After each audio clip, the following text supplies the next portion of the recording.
of years with cartoon scholar, and this is the first part of my structural breakdown of the Hilda cartoon.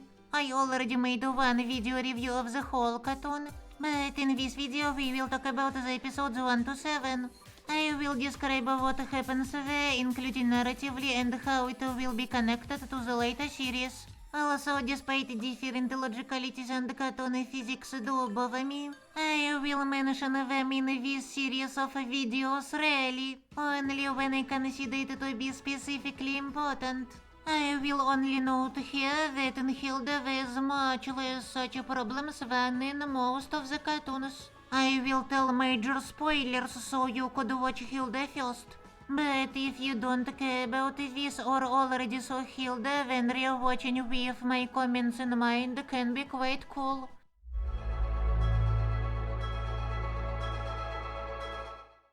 The episode begins with this long sequence of landscapes accompanied by beautiful music. It made an impression on me again and again the times I was rewatching the first season. The animation and graphics in this cartoon are awesome, by the way. We see Hilda. She will find the troll rock. It is explained that under daylight the trolls turn into stone. Hilda puts a bell on the troll's nose so she would hear if the troll moved, so she would run away. Hilda makes many drawings of the troll before the sun sets and she has to run. Eventually it turns out that the troll isn't aggressive towards Hilda, but the sound of bells hurts trolls. Hilda removes the bell. We will later learn that humans and the trolls are hostile towards each other, and so this scene of Hilda and the troll resolving a situation peacefully is important. Hilda comes back home. We see her mother, Johanna, her dear fox Twig, and her supposed friend Woodman. Hilda seems to like her life, but soon we're attacked by some small invisible people who try to force them to move out of that house. Johanna thinks they will have to move out. Moving to Trolberg could be a good thing. You could make some proper friends. But Hilda tries to convince her to stay. Eventually, one of these people, Alpha, decided to reach out to Hilda. It turns out that these are elves whom you can't see unless you sign some paperwork. Alpha explains that Hilda and Johanna, who for the elves are gigantic, disturb the elves in this valley. Later, Alpha will help Hilda get to talk first to Mayor and then to Prime Minister of Elves. But Hilda won't succeed at convincing the elves to stop trying to make Hilda and her mother move. Yet Hilda is shown to have good abilities at talking and resolving problems. Only the king could help Hilda. Alpha will eventually agree to bring Hilda to the king. They will go in the next episode. During the episode, Hilda saw some giant who will play a role in the second episode.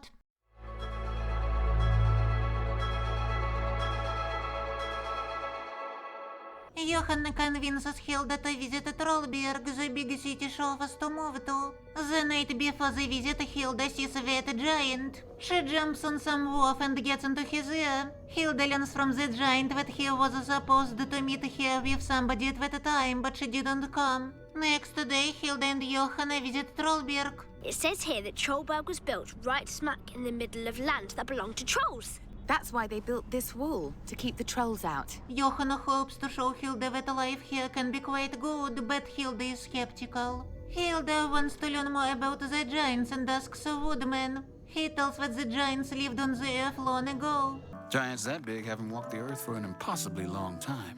But when humans appeared, the giants would often accidentally stomp on their houses or something like that. The humans got hostile towards them and eventually the giants jumped away from the planet. But the giant whom Hilda met, Jürgen, continued his duty of sitting on the highest mountain, prepared to protect the Earth from any threats from space. Hilda and Alpha go to the king whose palace is on a mountain. The king refuses to talk and hides. But when it turns out that the mountain all this time was a giant whom Hilda accidentally wakes up. Hilda grabs the castle to save the king, but then falls off this giant. She is caught by Jürgen, and yes, that's impossible to survive such a fall. Jürgen is reunited with Phyllis, who waited for him for millennia and eventually fell asleep. The king, thankful that Hilda saved him, wants to let Hilda and Johanna stay. But when Jorgen accidentally stomps on their house. The giants disturbing the humans are similar to Hilda and Johanna disturbing the elves, and here the symbolism is reiterated. Jorgen and Ilas jump away from the planet. Hilda and Johanna move to Trolberg. Alpha will go with them to write reports about the human city. And they built a wall to keep out anything interesting.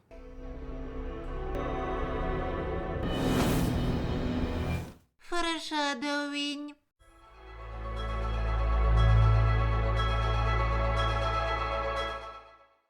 This episode will follow Hilda adapting to life in Trolberg.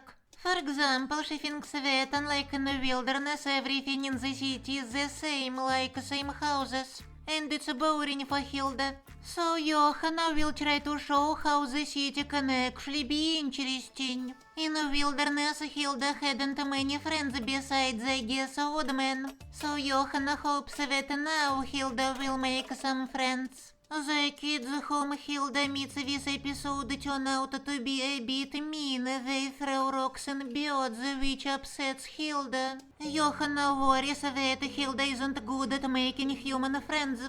But at the end, Hilda explains that those kids weren't a good fit for her. And Johanna is proud of Hilda for choosing friends wisely. Hilda will find her actual friends in the next episode. The main plot of the third episode was about Hilda meeting some talking bird who lost his memory. She helps him and eventually it turns out that he is the great raven to whom the bird parade in Trolberg is dedicated. Such adventures will show Hilda that life in the city isn't as boring as she thought. Also, at the beginning of the episode, Johanna thinks that Alpha is Hilda's imaginary friend. At the end, she agrees to sign the paperwork to be able to see him.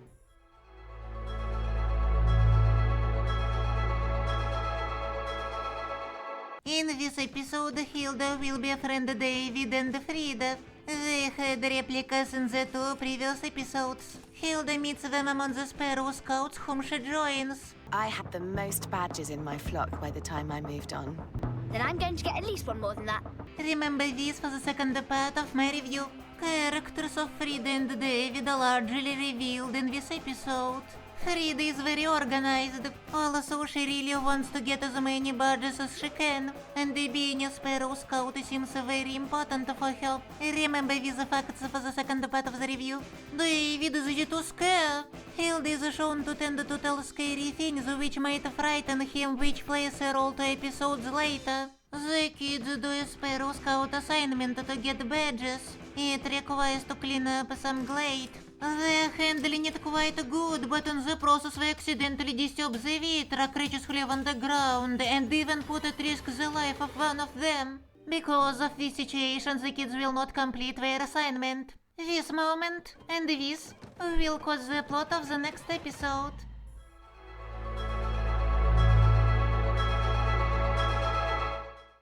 For some time now, Hilda has been attending a school in Trolberg. This day, parents are invited to visit and the kids present some of their projects and collections. Hilda presents kittens which accidentally got into her head during the first episode and they were taken out by Johanna in the second. We learn a bit about the historical conflict between humans of that city and the trolls. It will also turn out that the rock David took home in the previous episode and now brought to school as a baby troll. It must have come through the Vitra tunnel we found.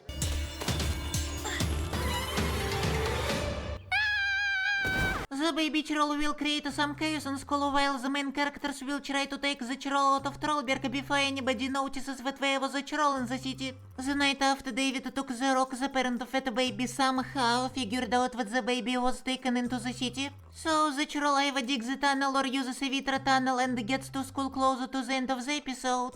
Hilda figures out that this is the parent and returns the baby, thus again resolving a conflict with trolls peacefully. During the episode we learn that Hilda doesn't exactly fit into the school discipline. Hilda is worried that her teacher might transfer her to a class for students with behavioral difficulties and that she might disappoint her mom, but she doesn't adapt very well. But the abilities Hilda shows to resolve the situation with the trolls change the mind of her teacher.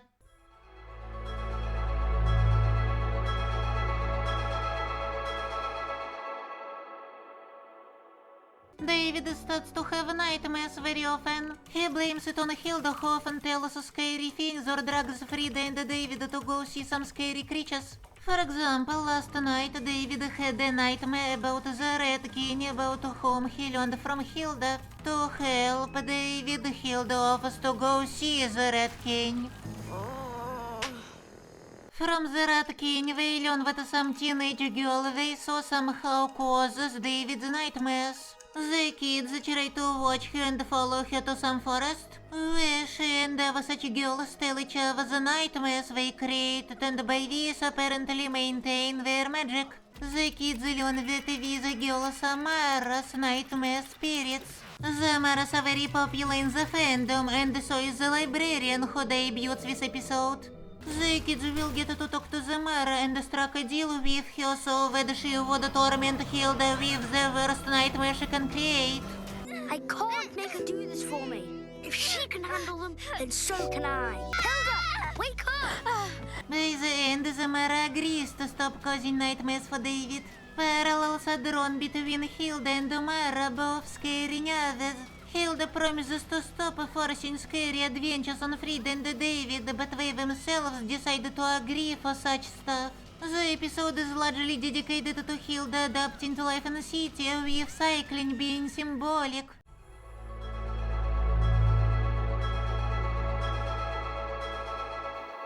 The kids accidentally find the lost clan of elves. The elves are traditionally very focused on paperwork, it is super important for them. The lost clan are descendants of elves who were exiled because of ancient laws around paperwork. This clan now rejects paperwork and is quite combative. Hilda, Frida and Alpha together find the Lindworm whom they convince to burn the ancient paperwork which got those elves into exile. Thus, the lost clan aren't exiles anymore, though they refuse to come back from the place where they live now. After watching the first season, I felt that this episode was completely filler, but in the second season the lost clan plays some role. This is Victoria Van Gale of the Greater Trolberg Meteorological Bureau. Remember her for the second part of my review.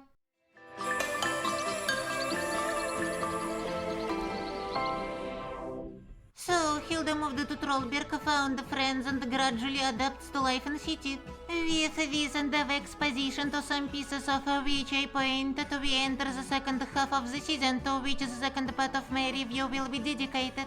Some episodes by themselves looked filler, but even they are important for the narrative, and you will continue seeing that the series is not filler at all. Consider liking the video and commenting it. You can subscribe, especially if you don't want to miss the next 6 parts of the review I plan to make. Goodbye, everyone!